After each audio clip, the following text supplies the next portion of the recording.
This weekend's race was the 9th annual North-South Shootout. It was at Caraway Speedway. It was also our last race for the 2011 season. We went down, we were able to practice on Thursday afternoon.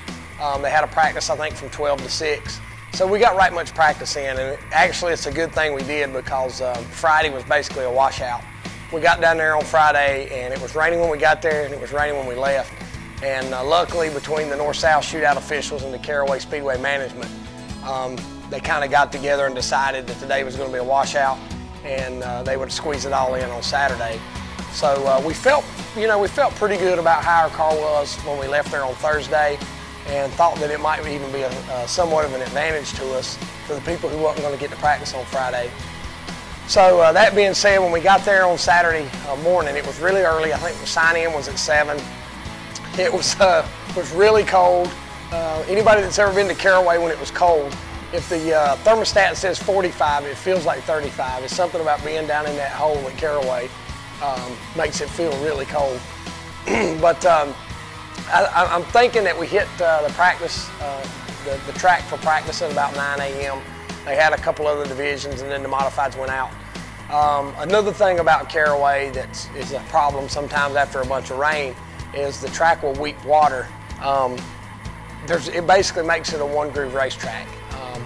For the fans, that can be good or it can be bad, simply because with double file restarts in the race, with guys having to go to the outside, it creates a challenge because you have to run through the water. I don't think there's any part of the racetrack that you can run on that you don't hit some water at some point. So you kind of had to run in towards the bottom, drift up a little bit, and then kind of stay in the middle. As you got towards the straightaway, you could drift up towards the wall.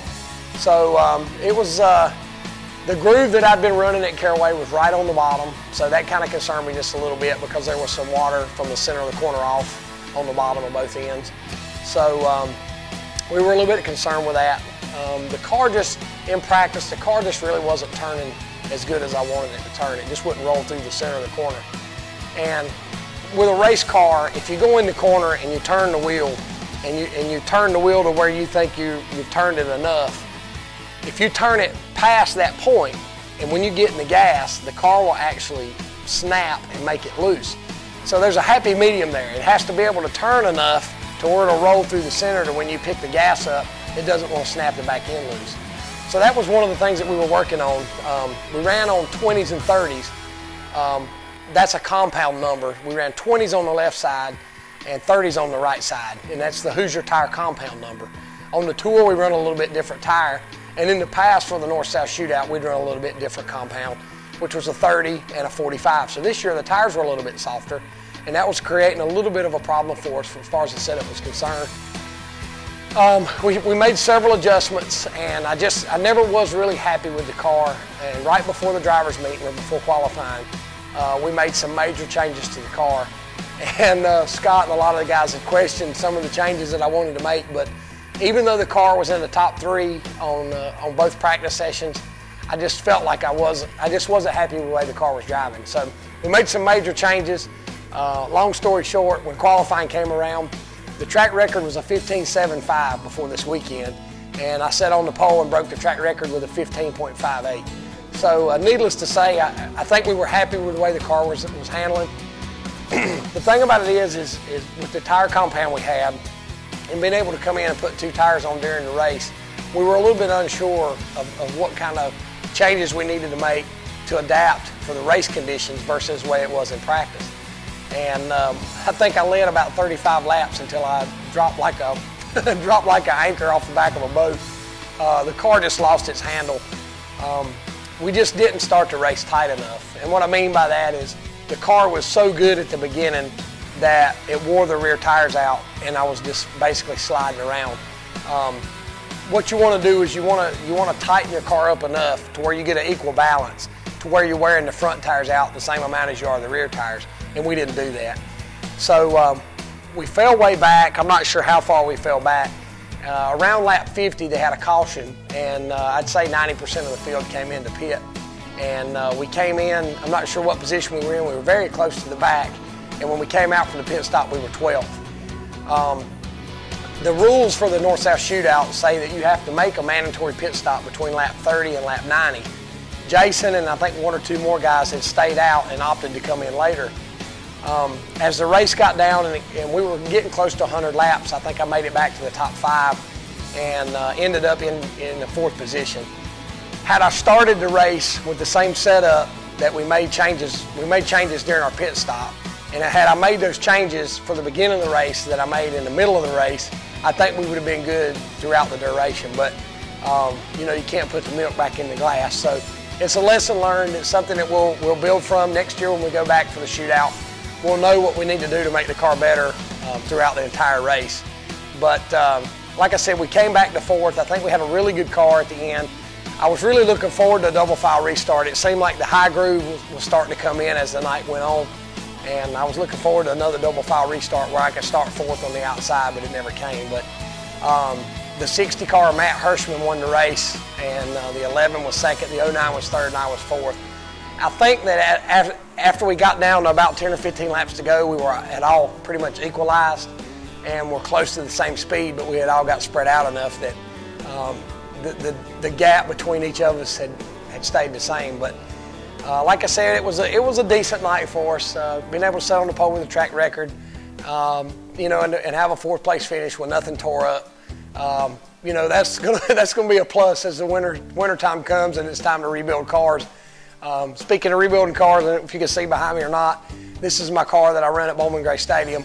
I'm stripping it completely down and we'll repaint the chassis and put it all back together with a new body and everything. So, you know, this car hasn't been rebuilt in a couple years, and it's won back-to-back state championships for North Carolina, and it's also won back-to-back championships for Bowman Gray Stadium. So she's earned a facelift, so we'll give her one this off-season. But going to take a little vacation, take a little time away from the race shop, but not a bad season. You know, not a bad season. I think I had 7 victories and broke a track record or 2, won 2 championships. So for the most part, it was a good season.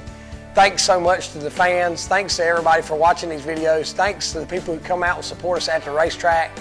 And you know, to all the emails and all the stuff we get on Facebook, you know, just, you know, giving us support and thanking us for what we do. But you know, I've said before, if it weren't for the fans, we'd be racing in circles for nobody. So the fans is what makes it possible. So thanks to everybody for a great 2011 season. Just because that this was our last race doesn't mean that this is going to be our last video. Even though we may not have weekly videos giving you race updates and that kind of stuff, we're still going to pop out random videos here and there just to kind of keep you in touch with what's going on. We'll probably do some shots with the race car as it progresses throughout the off season. But thanks again to everybody. And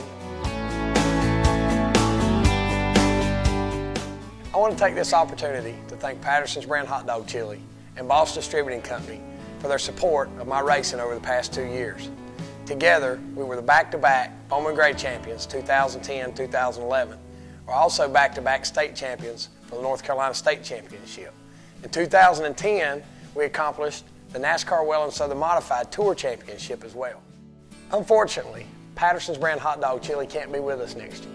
Therefore, this is a great opportunity for your company to partner up with Burt Myers Racing in 2012.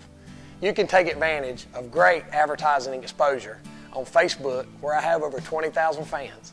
We have a great brand new website, not to mention the racetrack exposure ranging from Thompson, Connecticut, all the way to Florida.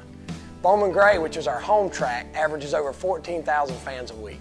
So if you're interested in partnering up with Burt Myers Racing in 2012, please contact me at racerace@live.com. Thanks.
This weekend's race was the 9th annual North-South Shootout at Caraway Speedway. It was also. Sorry, Stephen.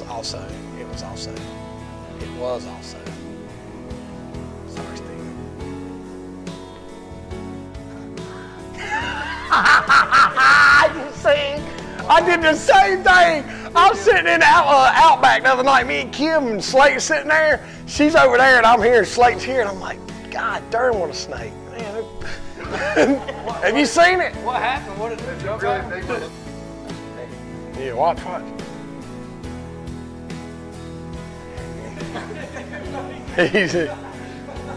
He's Frank Stone Cold, baby. Stone Cold. Yeah, he's Stone Cold, man. I did the same thing. Yeah.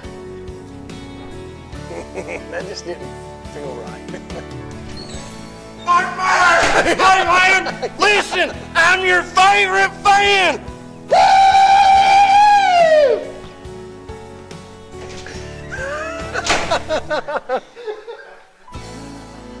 He's got to be from Walkertown.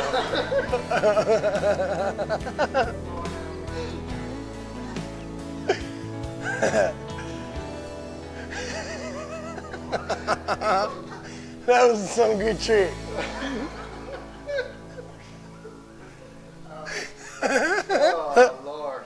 You did get that, didn't you? Yeah. All right.